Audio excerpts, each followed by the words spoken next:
Ooh, and we are live.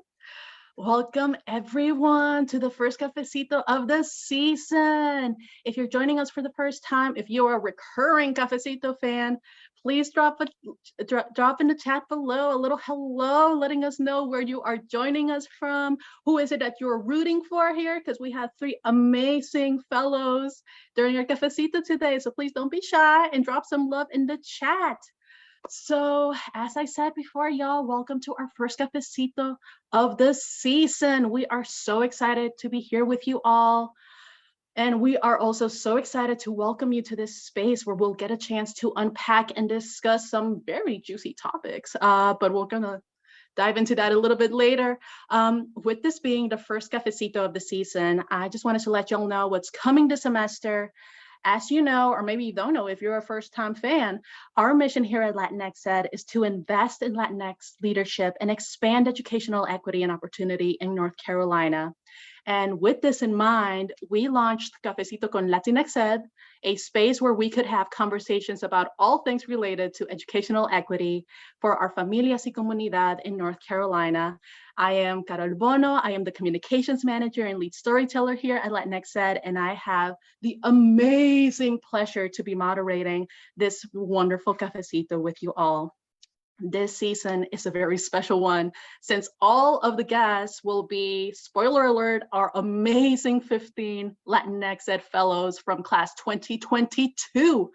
They have all taken the next step in their leadership journey, and they have joined the LatinxEd Familia in advocating on behalf of the Latinx community. This will be the first of 5 cafecitos we'll be hosting this semester all the way through October. We'll be sharing all the upcoming cafecitos with y'all, so you can keep up with all the Facebook Live events we'll have going on this semester. Like I said, y'all, these are some juicy topics, and we invite you to join us on this lifelong journey of learning.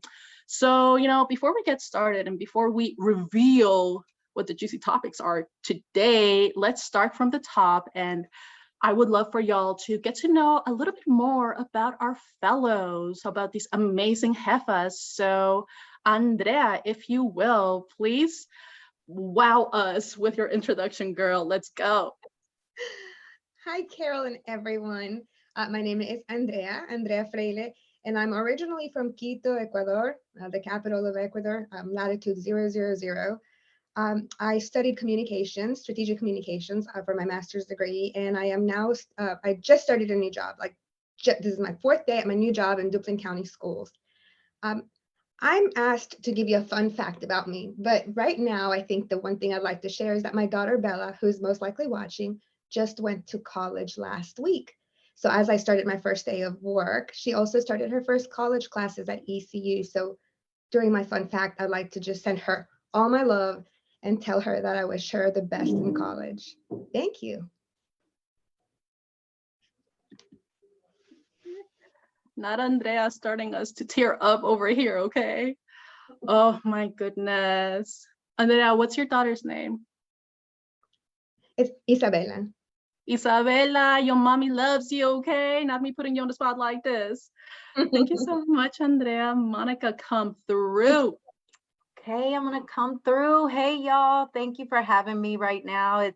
I'm in such good company. It's just such a privilege to be here amongst Erika, Andrea, Carol, and our LatinxEd family. My name is Monica Thomas. I'm a social worker, graduated from Loyola University, Chicago, and obtained my master's in social work there. I am Panamanian. I was born in Panama and migrated to the States when I was 9 years old with my mom and my brother and my stepfather, who I love dearly. He really provided an opportunity for my brother and I to be able to take advantage of everything that we've taken advantage thus far in this country. I have the pleasure and opportunity to serve as the Associate Director of Student Services at the wonderful Year Up. Whoop, whoop. Love my job, love the team that I work with. Fun fact about me, I'm gonna keep it going with Andrea. Being a mom is such a big part of my identity. The fun fact is that I have a 22-year-old, 14-year-old, 15-year-old, and a 10-month-old.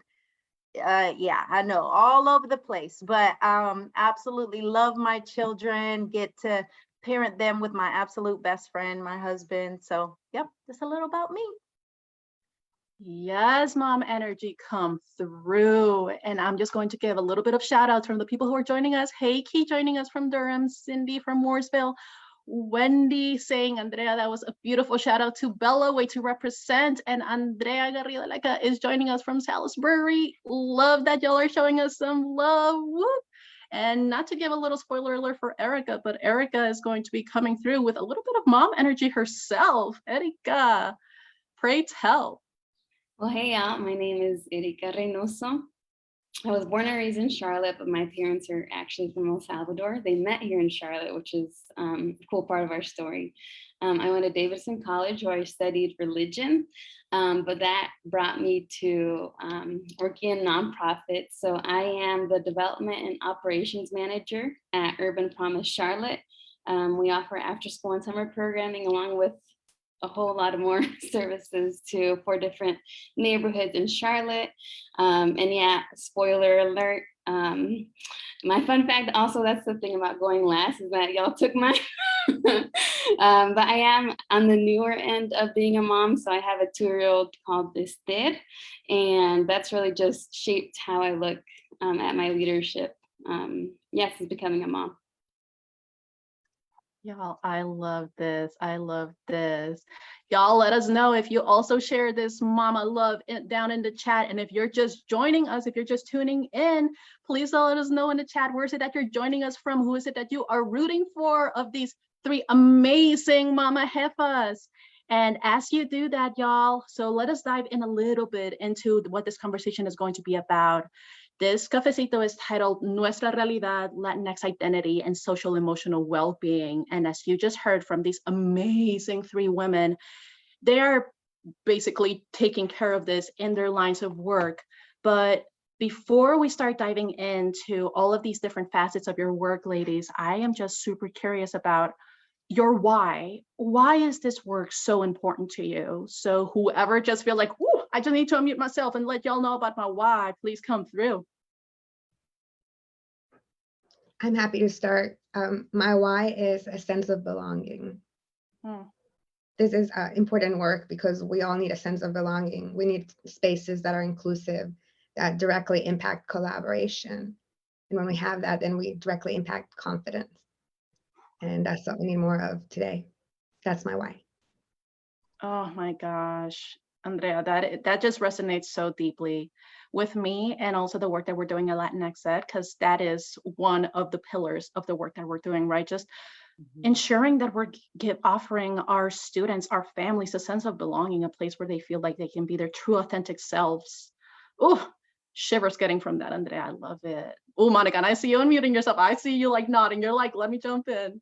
I really love this question. We use this question a lot at Year Up. It's really a foundation, and my foundation is, my why is my personal experience. Like, me and my mom and my brother needed me back in the day when we migrated here, right? It was such an isolating experience. It was a lonely experience for us as kids. So I can only imagine how it felt for my mother. Non-English speaker, 4th grade education, like coming to a country she knew nothing about. That is at the root of everything that I do and why I do the things that I do, because I know exactly how it feels. So, yeah. Y'all are gonna be keeping me in permanent shivers down my spine, y'all. Oh, Monica. And that's why you're so great at the work that you do, right? Like, it's personal for you, and at the same time, that has allowed you to understand how to navigate these conversations with the students that you work with, and also like how, oh, I just love it. I'm just, oh, and Erika's doing like the slight little nod there. Erika, come through. So yeah, my why, I just think about my journey and how I've gotten to places because there have been people in my lives that have been a bridge for me to new opportunities, to different experiences. And so seeing how much I've benefited from that, I myself want to continue to be a bridge to others, to increase access to resources, tools, knowledge, experiences that our community typically doesn't have access to. Y'all, I'm just so deeply touched because right now, the thing that connects all three of your whys is you are now doing the work that your younger selves would have loved to have. Like you are now, your current selves are the person that your younger selves would have loved to have rooting on their corner. And like that does indeed come with the fact that your journeys, there were bumps on the road, and the fact that y'all persevered and y'all are seeing it of like, no, let's grab these limes, let's figure out how can we make the sweetest lemonade out of this, and how can we know the pain that comes with it, and at the same time those closest to the pain are closest to the power. Oh, I'm just like, y'all, you're gonna keep me in permanent shivers over here. And just seeing, oh, Carmen is coming through from Charlotte, NC in the house. She is excited to hear from y'all phenomenal ladies, and y'all, for everyone who's tuning in right now. We are right now talking with these three amazing fellows, Andrea, Erika, and Monica, about Nuestra Realidad. Please drop in the chat comments, reactions that you're having from what they're saying, and also your questions. What are some juicy questions that you would love for our fellows to answer while we are live here? So y'all, please don't be shy. Please don't be shy. Please come through. But as we're talking about this, something that came up a lot in your whys is your identity, right? Your identity as Latinas. Maybe you don't identify so much with Latinas, maybe as Panameña, maybe it's something closer to that. So how has your own identity informed the work that you do now?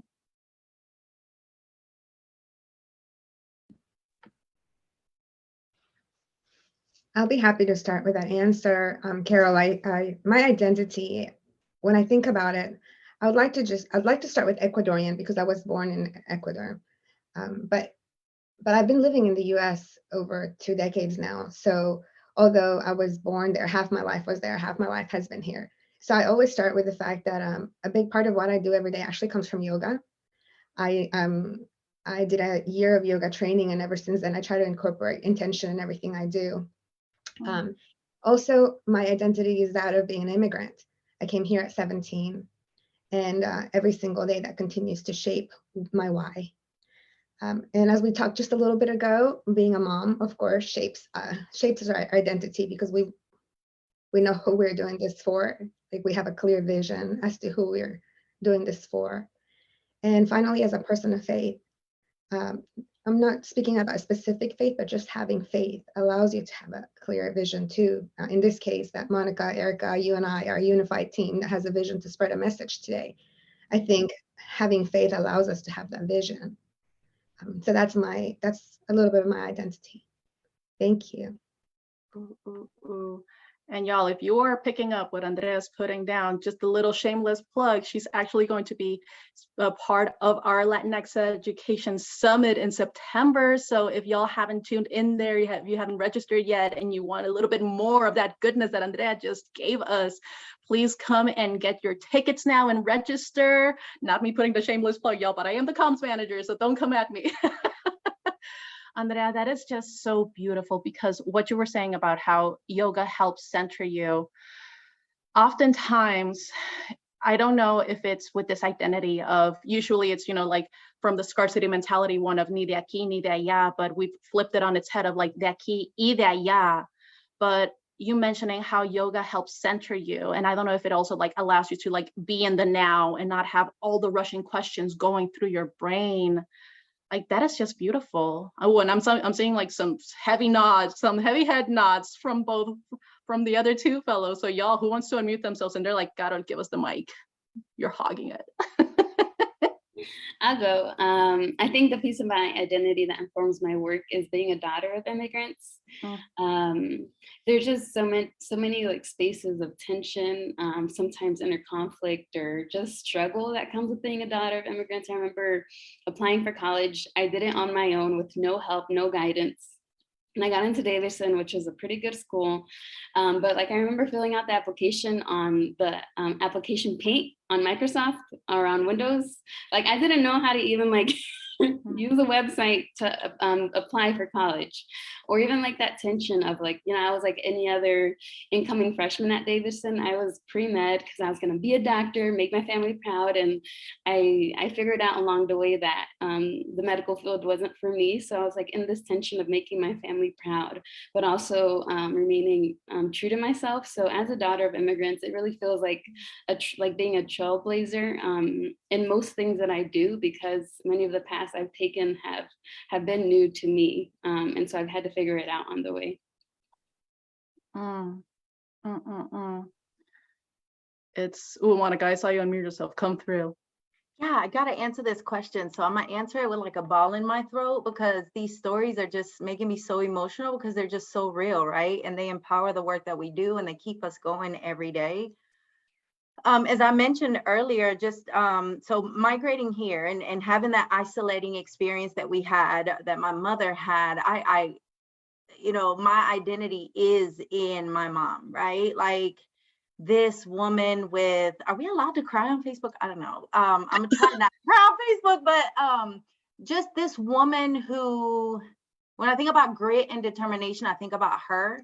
Out of 9 children, the one that had to quit school in 4th grade to be able to take care of her other siblings, yet she is the one that manages to come to this country of opportunity. Like how weird is that, right? Like how crazy is that?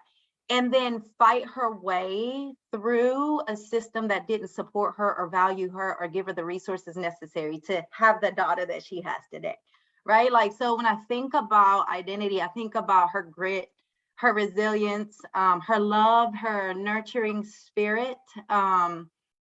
And so it really informs my work in that I chose to be a social worker, right? To be a great social worker is to have that passion and compassion, to know resources, to understand the people you're serving, and to just have a pure, unadulterated, like love and passion for the work that you do. And that's what wakes me up every single day, to work with my students, no matter where they come from. To be able to be that for them, that thing that's lacking for them, that was lacking for us back in the day. So yeah. Monica, not you asking, can we cry on the Facebook Live? And then you started saying that, and I'm like, I like very slowly just took a chug of water, because I'm like, I can't let this lump in my throat. But y'all, how real is that our identity, the collective identity that exists here, like a big theme is sacrifice that y'all have done, sacrifice from our families, from our parents, from our siblings. And also when tied to that sacrifice is that feeling of like, I can't let people down. I need to figure this out. There's this one thing that I heard once and I related to it so fully. It's called the duck syndrome, where it's like on the surface, we seem like we're cool and collected, and below the surface, we're just trying our best to figure it out. But we're not letting anyone know, because we're like, if we let people know that this is the first time that we're navigating this, that we're struggling, they're going to call our bluff, or they're not going to let us, like, you can't pass go, you can't collect $200. And it's just like, it's, oh, this is real, right? Like, so oftentimes, especially in the current positions that you are all in, it's often seen like, oh, these are leaders and they have succeeded. But it's like, why don't we talk about these struggles that exist, right? Especially as female leaders, like also the way that y'all are balancing right now with your family responsibilities, your personal responsibilities, and your work responsibilities. I'm just here in awe of every single one of you. And because of that, and because of the lump in my throat, let me go through the comments and see who's giving us some shout outs. So Don Thomas, he is giving you hundreds and fist bumps, Monica. And we are getting from Veronica saying, yes, yoga for the soul. We have a lot of people pumped up for the Latinx Education Summit. So Andrea, you already have an audience here. And Elaine, oh, our amazing executive director, she's coming through and she's saying, I'm getting emotional over here too, y'all. Feel this so deeply. And oftentimes there aren't spaces where we can talk about our vulnerable, raw selves, right? Oftentimes it's like, y'all just need to bottle that up. No one needs to know about it. And let's flip that on its head and say, why not? Why not talk about these difficulties? Why not talk about the barriers?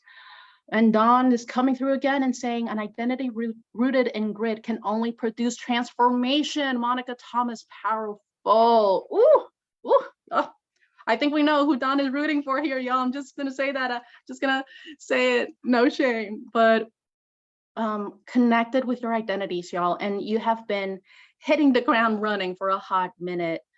Let's now think about the barriers to access that y'all have noticed in your line of work, especially since this work is so deep and personal for y'all. You have all noticed them, right? So Monica, come through, let us know, what have you noticed at Year Up? Yeah, not just that Year Up, but just in the workforce period, in the service delivery workforce, like it doesn't represent the population that is seeking this. Like we have to do a better job at hiring folks that are culturally sensitive, that understand, not even understand, but speak the language, like can relate to the population you're providing services for. And what I mean by that, I think of a story just like 2 weeks ago. I was on campus, we were doing our orientation, and a young lady came with her mother-in-law, and I believe it was her mom. And she came to me in this face of despair. Out of all three of us that were sitting there, she came to the person that looked like her.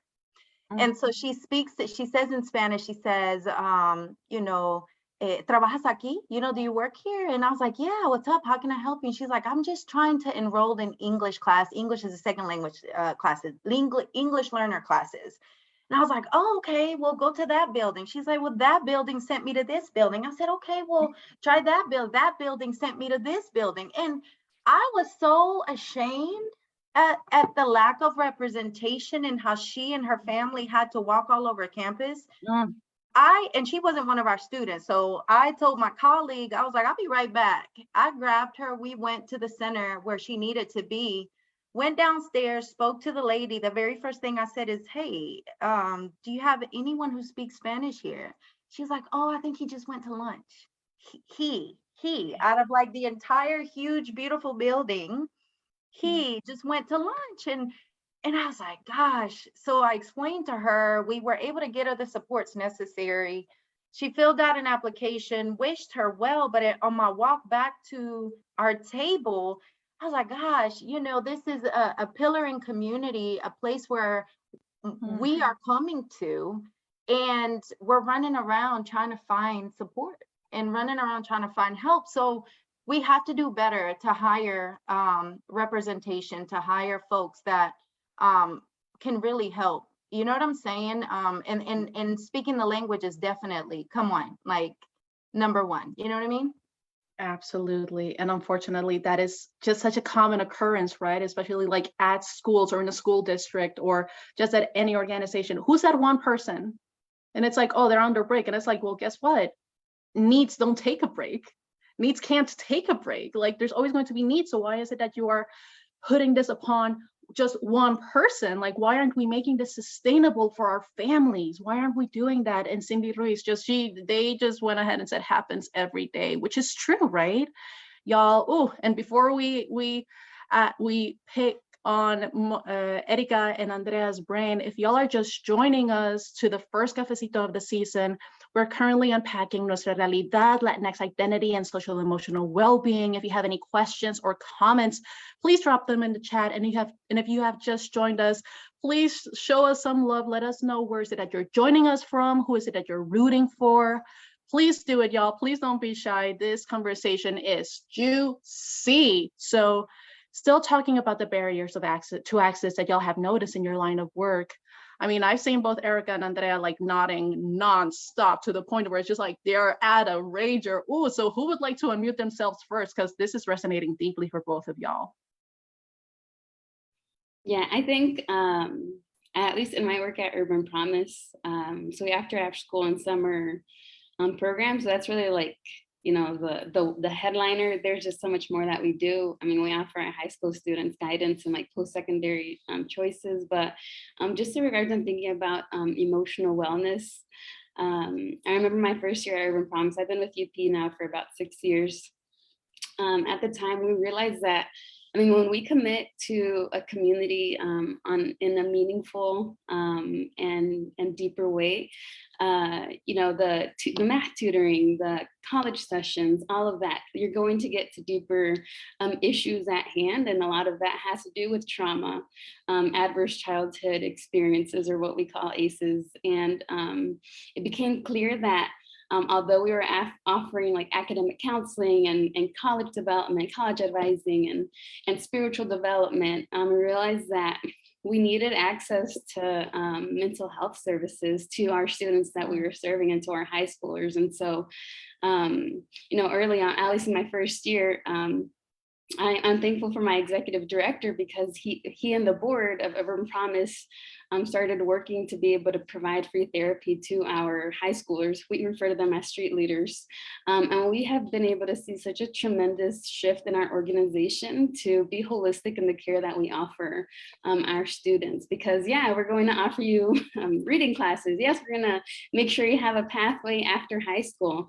We want to make sure that you are taken care of emotionally as well along the journey, because you just never know in which ways you'll be triggered, or in which ways you need support emotionally to get you through high school, to get you through middle school. And I've been very grateful to be a participant of that community, where I'm seeing yeah, young children of color getting the emotional and mental care that they need to be able to thrive and not just survive. So yeah.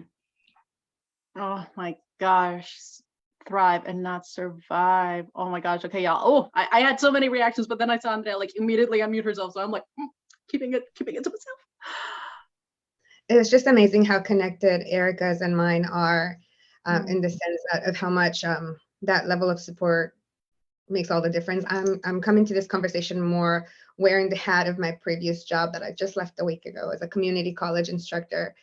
And so the barriers, I think, from my perspective, a communication instructor, the barriers weren't so much that we didn't have the proper support from our leadership. The barrier was trying to convince other instructors that these programs are worth it, right? So we had leaders who said, we're going to do global study. We're going to globalize this institution. I had a colleague, my colleague and I both co-led this effort. We started globalizing the classrooms, but I think the barrier was getting other instructors, which you would think that's the last problem that we might have. But I think that as I'm shifting now to working in the K through 12, I think that's going to be the barrier that I need to learn how to address the most, is how to inspire other teachers to believe what we believe. As Erika was saying, we're starting to see support from leadership. We're seeing more and more leadership who actually believes in the importance of addressing these issues. So we're seeing this shift from our leadership to us, but how do we then translate that energy to people in that level of, whether it's teachers, social workers, to also believe in what we're doing. So I just thought that was interesting how much mine connected to hers, in the sense that leadership, in our case, does support our efforts. But my challenge is, how do I inspire others at my level? Oh my gosh, y'all, I can't, all the thoughts that I have here, but this just ensuring that how, first of all, being holistical, right? And oftentimes, especially just in society as a whole, mental health access is just seen as something of, if you can't see it, it doesn't exist. Whereas it's like, well, how do you show a broken brain? How do you show a broken soul? How do you show a broken person from the inside? Like, how do you show it?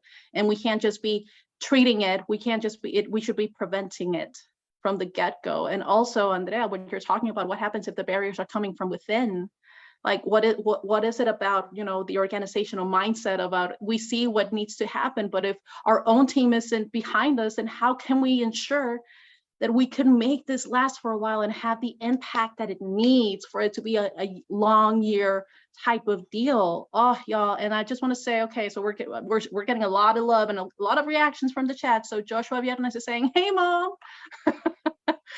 So we're getting that from Joshua Viernes. We are getting a lot of our other LatinxEd fellows in the chat. We've got Veronica, we've got Emily, we've got Griselda, we've got Erika. saying hola chicas and saying preach, we are grateful for you. And Andrea Garrido, our other fellow, she's saying that's amazing, Erika. And Angel coming through. He's saying come through with grounded theoretical framework, hashtag educated Latina. And Elaine saying, repping Durham, always an honor to hear your experiences and visions. And Emily wrapping it up, saying thrive, not just survive. Ooh, and we're getting more love from saying, hey, ladies, great perspectives. Listen to y'all. Okay, who run the world? Gonna let people answer that on their own time. But something that, Erika, that you mentioned so specific in your answer, and I know that this ties in with Monica as well, is trauma-informed care, right? And also ACEs, which y'all, if you're just tuning us in and you didn't catch when Erika mentioned what this acronym is adverse childhood experiences. So y'all, I'm really curious, and Andrea, please come through with how trauma-informed care also comes in your work, but I'm super curious, connecting it to the emotional well-being piece, what does trauma-informed care look like in your context, in your line of work?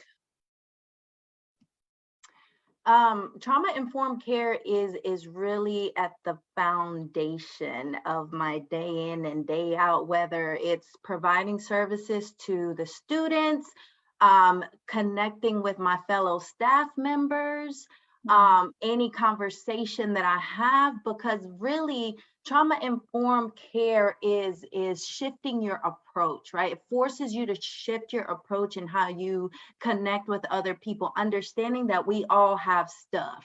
We all bring stuff to the table. We all bring stuff to work. We all bring stuff to relationships, right? And in that understanding, making an intentional decision, right, to meet people where they are, to be delicate in the way that we interact, to be purposeful in the way that we create relationships. And so the way that it shows up in my specific line of work is this way. I have the opportunity of leading the student services department, and I work alongside some pretty dope people like Stanisha, Sierra, Mike, and we're hiring here soon. But this department, like, we not only provide trauma-informed care services to our students, but anytime there's a situation where we need to push back and help the rest of the team just look at a situation differently, you will find us in that area as well, because we're advocates, because it's important that it's not just one department, but it's an entire organization signed up to do this intentional work. So if it's like, hey, gentle pushback, be careful, don't say things that way, or hey, you know, the student is coming from a pretty crazy situation to be here at 8 o'clock in the morning. What supports can we put in place to make sure the student succeeds? Like, this is what we've signed up to do. It is ingrained in our everyday work. It is part of who we are. And I'm grateful to work for an organization that values and prioritizes it as well, and to work with the team I work with, because those conversations are great. And one last thing I'll mention, it's important to find your person, right? Like, even amongst us, they say every therapist needs a therapist, every helper needs a helper. Like, even within our own department, we're there for each other. Staff meetings start at, hey, what's up? You know, like, how are you doing today? Let's not get into the nitty-gritty of the day or the caseload that we have, but like, are you okay? Do you need to take time off? Or as a leader, the privilege of stepping back and seeing where my staff need to take time off, or where it's too much, where I need to take the load in certain places. So that intentionality is definitely part of our day in and day out. Ooh, Monica, I love how you mentioned that at Europe, y'all recognize each other's humanity, especially with the work that you're doing, ensuring that you're checking in with each other, like, hey, how you doing? And that resonates so deeply with me, because that's also something that we practice here at LatinxEd with Carga y Regalo, a burden and a gift of just like checking in, like, hey, I don't know if we're going to be having another chance to see like how you're doing, but how are you doing? Or I just noticed that you reacted in a way that's like, you're not feeling so hot. Like, what's up? Like, what gives? How can we support you? Not so much in a, you know, like babysitting type of way of like, you know, like holding people, you know, like very delicately, but just saying like, hey, you clearly need something, or hey, how is it that you're doing? or in general, it doesn't even have to be that you are feeling a mess. It's just like checking in on people, ensuring that you are clearly seeing them. And something that I love too, it's like, how do you pour from an empty cup? You know, you've heard that, right? Like, how do you pour from an empty cup? It's important to pause. See, you like, this is my preacher moment, because this is right in line, right, with social work. But honestly, like, as providers, as practitioners, how do we continue to do the great work that we love to do if we're empty? You know what I mean? If we ourselves are not finding that support, that well-being, that somebody else to pour back into us. That's why it's trauma-informed care approaches are so necessary. Okay, I'll be quiet now, Carol. Go ahead. I'm sorry. Girl, no, preach, Monica Thomas, preach. But I echo with, you can't pour from an empty cup. And for my own sake, I've kind of flipped that on its head. And I said that instead of a cup, it's like a vase, a vase, because you still, like, you want growth to come from you within, right? So it's like, you can't pour onto others if you don't pour into yourself. Like they say at the airplanes, right? Like, you first need to put your own oxygen mask, and then you can help others. Like, don't burn yourself to a crisp, because yeah, I was about to go into RuPaul, but it's like, if you can't love yourself, then how the heck is anyone going to be loving you? Can I get an amen? So when you said, I don't want to preach, but Monica, preach, girl, oof. Erika, I see some super, and Andrea, y'all, who wants to jump in here? Y'all are just seeing the super head nods. I can jump in and tie it to Monica's piece where she said, we don't know where, like, it's at 8 o'clock when we see that student or that person. And this, again, going back to community colleges, I think when we see students coming through the classroom, what we forget, we just see them as students. But before they're students, they're humans. Yeah. And they're humans in all different types of environment. They don't have to be minorities. They don't have to. In my experience, so many of my students experience trauma, whether they were born in the US, whether their parents were from the US, whether they're immigrants, so many.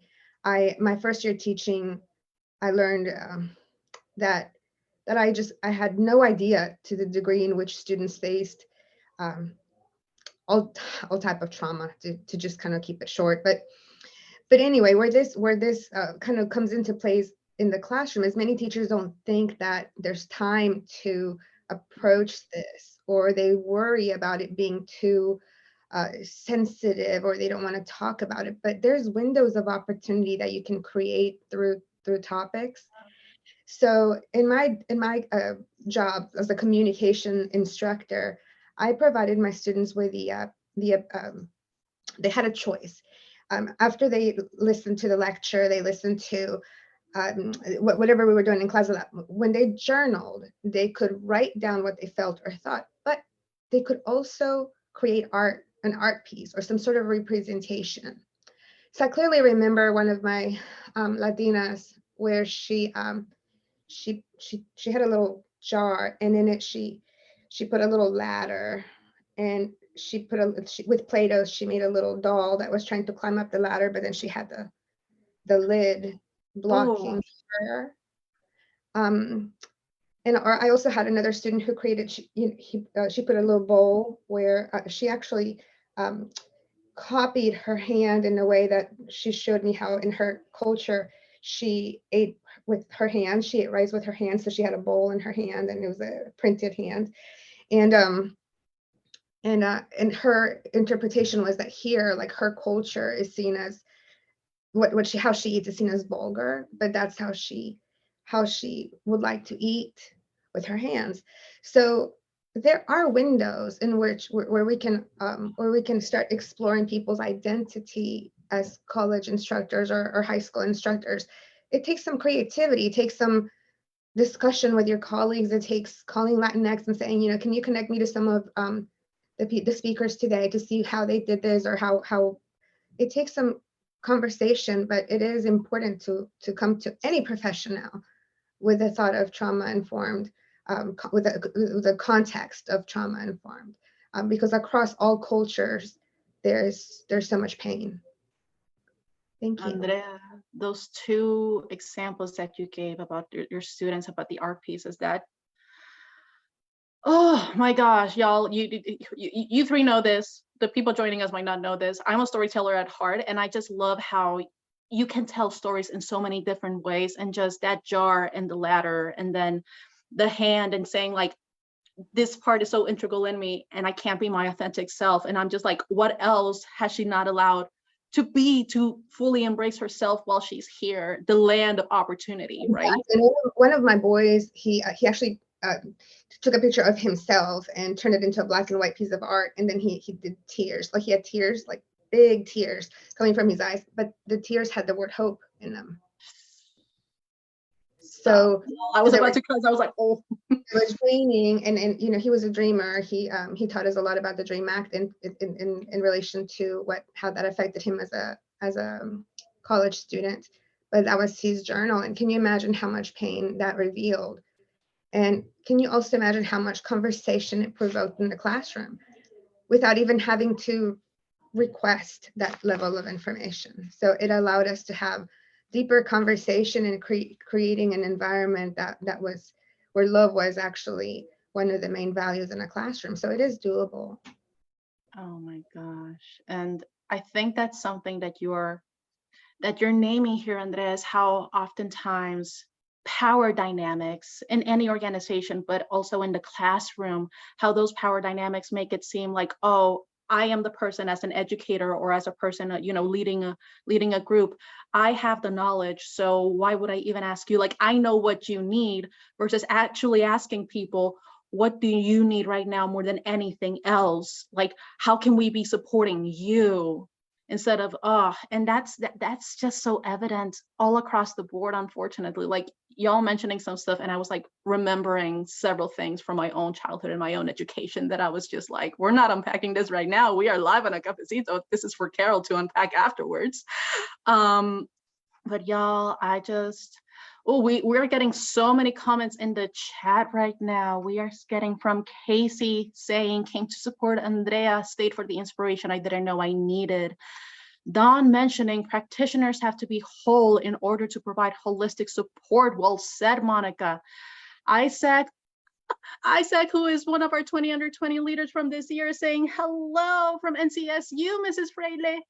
And Veronica saying, since we brought up empty cups, Latinas are always expected to self-sacrifice. Many Latinas do not understand self-care and look at it as selfish. Ooh, why are you reading me? Why are you reading me to filth, Veronica?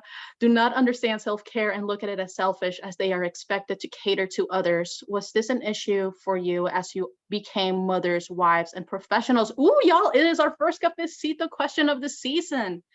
So for everyone who wants to jump in, and also Erika, if you would like to talk about trauma-informed stuff as well, and maybe this connects with this question, but if anyone would love to jump in, was this an issue for y'all as you became mothers, wives, and professionals? I'll just answer that question. Absolutely. Absolutely. That never comes easy. You know, what would make it easy is being a millionaire. I'm just kidding. Let's buy a lotto ticket, y'all. Let's buy a lotto ticket. Let's go. No, but yeah, and I think I'm just, you know, my daughter's turning 2 years old on September 8th, so I'm very new. But I will say, I think I started to realize that self-care as a mother definitely does not look like the way it did as not being a mother. And so I think a part of that is leaning into contentment and really like planning for self-care and not necessarily looking the way it would before. Like before, I used to have self-care Saturdays. Like I had 24 hours to myself, Erika, really. But now like it just comes into like smaller windows of time, and really like just stating my needs like to my husband too. Like, hey, I am recognizing, and self-awareness too, because like I have those like behaviors that allude that I need a break. And so communicating that or making it happen for myself, leaning into my community, it's definitely something that requires a lot of contentment, because now I might only have 30 minutes a night, or maybe an hour over here or then. But definitely just reimagining what self-care looks like in the context that I'm in right now as a mom, as a wife, and as a community leader. Oh my gosh. And also, y'all, I'm going to be jumping in on Veronica's question and also looping it in with one of the questions that I had for myself is, yeah, how do you take care of yourself, but also while you're doing this hard work, and also, haha, pun, heart work, because this work is so near and deep to you all, but it also, y'all, it ain't easy. If it were easy, everyone would be doing it. And if everyone would be doing it, then the world would be a better place, but I digress. So how have you seen self-care play a role as you professionals, mamas, and also how do you take care of yourselves while you do this hard/heart work?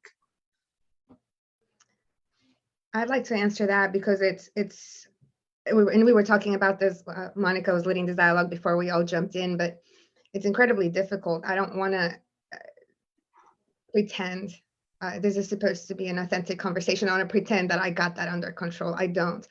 I think it's awesome that Josh Viernes, one of my former students, is actually watching, because the way that I did self-care was actually, some of my students would bring me food.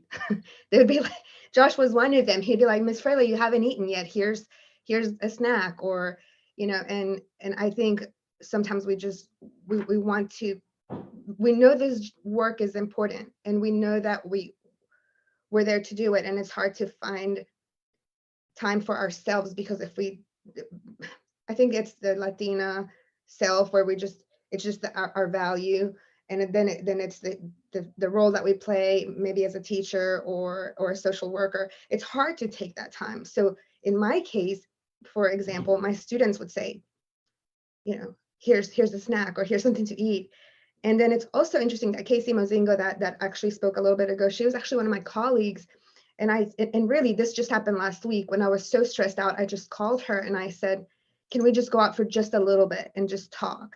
And just really, it isn't about a spa time or doing our nails. And in fact, my nails are like completely messed up on my first week of work. It's just, it's about sitting in front of my friend and her listening to me real quick as we go through everything. She lets me vent. We talk about something completely different, and then we go back home. So it's not a perfect strategy. It's more like Casey, can you come with me? But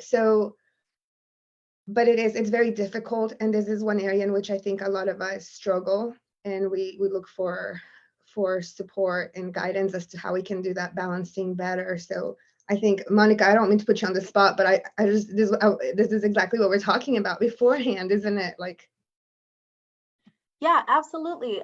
Just being real, I haven't figured it out yet. I haven't figured out self-care with 4 children, a husband who's also invested in the uplift of the community, a full-time job, friendships. I mean, you name it. Like, when do I have time for Monica, right? So I haven't figured it out yet. I do appreciate the concept of work-life integration a lot. One of my colleagues at Europe introduced that for me, Charmaine. She talked a lot when I first joined Europe about, this is going to be hard work, Monica, and that work-life integration. Stop trying to balance it all. You're going to have to, when you put your kids to bed at 8 o'clock at night, then you pick up your computer and finish the work at that time, right? Go ahead and make the dinner, spend time with your family, and finish work. Like, just that dance with the responsibilities that I have, that's part of my self-care, I guess. Another one I shared with you all, what Andrea's mentioning, like, I have no shame in saying that I'm a TikToker. Like, I will, my family knows this. My husband gets on to me about it all the time. I will get on TikTok and I will find the funniest videos and crack up by myself sitting on the porch, or finding, whatever area of the house that I could just have a minute and laugh at the jokes, just all this craziness, but that's just my time, just figuring out where I can integrate everything together and finding my little pockets of peace. For me is way better than trying to figure out how to equally balance all of this stuff. Yeah, I can chime in on that. I think and when thinking about self-care and how like it just changes with your like life stage and where you're at, I think the question shifts from like, what do I do to care for myself, but like, what do I need to experience to keep me going? And so I think oftentimes that is joy, or peace, or, you know, but I do think, I didn't get a chance to answer the last question, but I will do it very quickly, because at least at Urban Promise, when we think about trauma-informed care, the last several years, we've centered our work towards around ACEs, adverse childhood experiences. But actually last week in our staff development time, as we're preparing for the school year, we actually started talking about what's called positive childhood experiences, and how you know, you can do all the work to care for and respond to ACEs, but it has to be balanced, and like giving our children positive experiences where they can experience stability, safety, and nurturing environments, because research has actually come out that shows that PCEs can actually prevent some of those long-term effects that ACEs has on the lives of children. And what research shows also is that although it's positive childhood experiences, its essence of experiencing joy, of experiencing goodness, can actually be experienced as adults as well.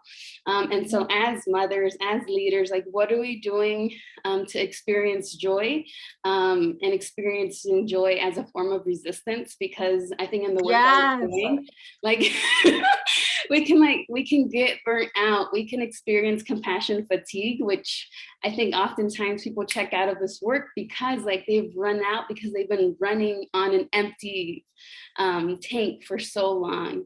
But experiencing joy, experiencing a space where you're loved or cared for, however that looks like for you, you know, if that is walking in nature for, you know, an hour, you do that. If that is watching TikToks, you do that. I had a day off where like I took my daughter to daycare, and I had a day off, but like I lived it, but like I came home and like meal prepped.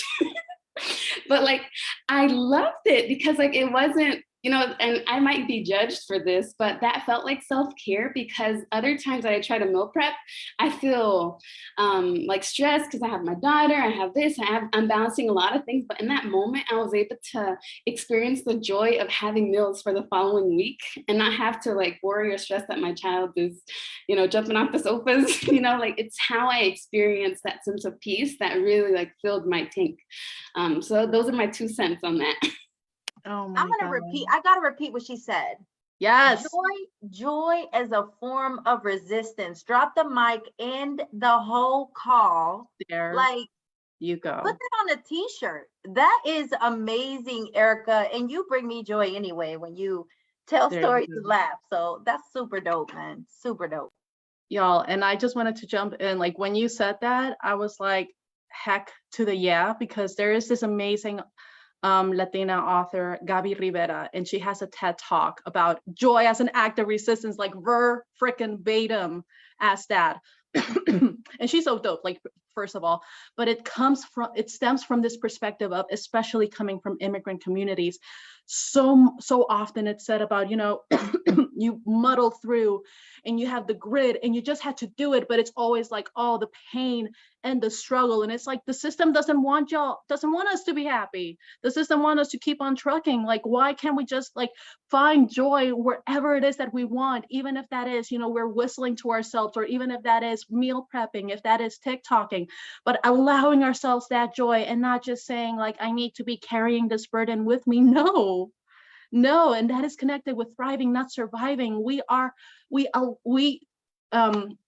it to ourselves to be our most joyous, authentic selves, especially with the work that y'all are doing, right? Like, oh my gosh. And okay, this is this is resonating super hard with our viewers right now. We're getting, yes, love discussing PCE and hashtag joy as a form of resistance. Wow. But y'all, I have one last question for y'all, and I know that it is 4 minutes, so we might just be doing, you know, like a quick, I can't remember the name of it, but y'all know what I mean, like a quick, just like y'all giving a short and sweet answer for this. But now I'm curious, for all three of you, if you were offered one wish, one opportunity to help you with your service delivery day to day, what would it be? Andrea, go.